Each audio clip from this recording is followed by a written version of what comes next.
Nesse episódio a gente vai falar sobre setor secundário, sobre a indústria no nosso país. Eu e o nosso especialista Arnaldo Lázaro. Arnaldo, quais são os principais setores hoje da indústria aqui no nosso país? Olá, Mara. Olá a todos vocês que estão nos assistindo. Sejam todos muito bem-vindos. Mara, o Brasil não é um grande país industrial, né? Essa é uma realidade. Mas temos importantes setores, né? E o setor mais importante nosso na indústria é o setor de mineração. Nós temos setor têxtil, automotivo, né? Setor químico, mas o setor de mineração ele representa 4% do PIB. E dentro da indústria, 22% do PIB industrial é da mineração. Então, é um setor que realmente detém a maior força dentro da indústria brasileira. E aí o Brasil acaba sendo também um dos grandes produtores, né, de minérios como ferro, bauxita, níquel e outros minerais. E esse setor acaba sendo crucial para a balança comercial.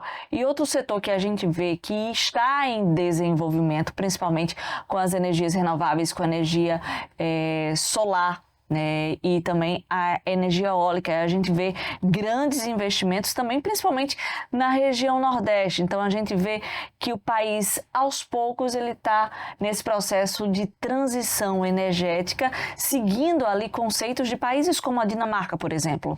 Isso, na questão da energia, a gente ainda não é autossuficiente. Mas por que não é autossuficiente?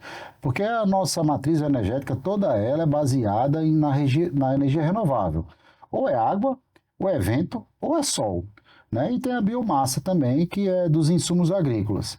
Então, veja, se não tivermos chuva, as hidrelétricas vão diminuir a sua capacidade energética. Sol nós temos em abundância, e vento, ele é perene. Então, assim, a não autossuficiência é em detrimento que 60% da energia produzida no Brasil vem das hidrelétricas. Então, se a gente tem um período de estiagem, essa energia vai aumentar.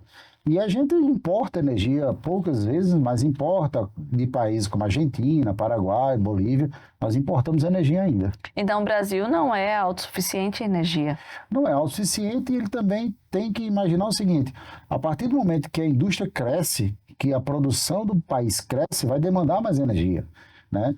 Então essa energia ela tem que estar sempre em uma constante evolução tecnológica, fazer um trabalho de melhor aproveitamento energético e investir cada vez mais nos incentivos às energias que são energias mais limpas, né? Que são a energia solar e a energia eólica. E existem muitas questões também, Arnaldo, envolvendo os investimentos nessas energias, como os impactos ambientais que essas empresas podem trazer aos ambientes onde essas torres eólicas, por exemplo, elas são instaladas. Então, o poder público ele precisa ficar atento aos investimentos que essas empresas estão, de fato, trazendo, mas também aos impactos, às consequências negativas que essas torres, no caso, podem trazer àquela determinada região. Porque essas torres são instaladas em locais que antigamente eram locais rurais, né, que muitas vezes têm um impacto para aquele pequeno produtor, aquele pequeno agricultor, e ele tem que ser compensado de alguma forma, né? Então, se ele perde uma renda da agricultura que ele tinha em virtude das torres que são instaladas na região, ele tem que ser compensado de alguma forma, né, para que ele não sofra na sua pequena economia, que já não é tão forte assim, né? Daí a necessidade de uma fiscalização intensa também por parte do poder público. Agora, Arnaldo, voltando ao setor, né, industrial da mineração, quais são os minerais que mais são explorados aqui no nosso país e para onde é que a gente vende essa produção? Olha, o mineral mais forte brasileiro é o minério de ferro, né? Aí você tem a bauxita, você tem o manganês, você tem o ouro. Mas o minério de ferro é o que representa a maior parte da produção brasileira. 80% de todos os minerais que nós exploramos, ele é exportado. Então, ele vai para quais países? Estados Unidos, China, Coreia do Sul, Emirados Árabes, Suíça, o ouro, né? Você tem um pacote ali de 10 países que nós fazemos relações internacionais com mais frequência, que é muito pouco, né? Se você olhar para o tamanho do mundo, o Brasil fazer negócios, especialmente com 10 países, é muito pouco. E aí você tem essa quantidade de exportação, né? Que poderia ser maior, mas melhor do que exportar o produto bruto do minério era você exportar isso já industrializado, né? Ao invés de exportar A matéria-prima. você industrializar e exportar algo mais acabado, que aí você teria um melhor aproveitamento e um melhor retorno financeiro para o país. E esse seria um dos principais problemas do setor industrial aqui no país? Não só isso, nós temos um problema logístico, né, de infraestrutura, fazer com que a mercadoria chegue aos portos, os nossos portos ser cada vez mais eficientes, diminuir a burocracia, né, os trâmites burocráticos, e algo que já é conhecido por toda a sociedade brasileira, que é a incidência da carga tributária. Então, os tributos são muito altos. Então, no final das contas, a operação é muito engessada, a operação é muito complexa para poder fazer esse minério de ferro e demais minerais chegar no seu destino. Investimento também em infraestrutura, né?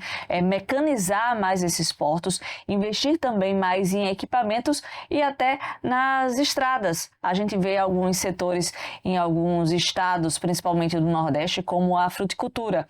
A gente tem alguns estados que são os maiores produtores, né, de frutas tropicais do mundo, mas infelizmente não se produz mais porque as estradas não têm a estrutura adequada para poder fazer esse transporte. Isso, e aí você está falando a questão alimentar, que tem a questão que são produtos perecíveis, né?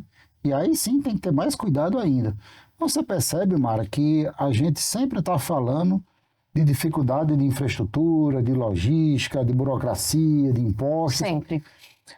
Por quê? Porque entra governo e sai governo e não se tem um projeto de país, um projeto de Estado, né?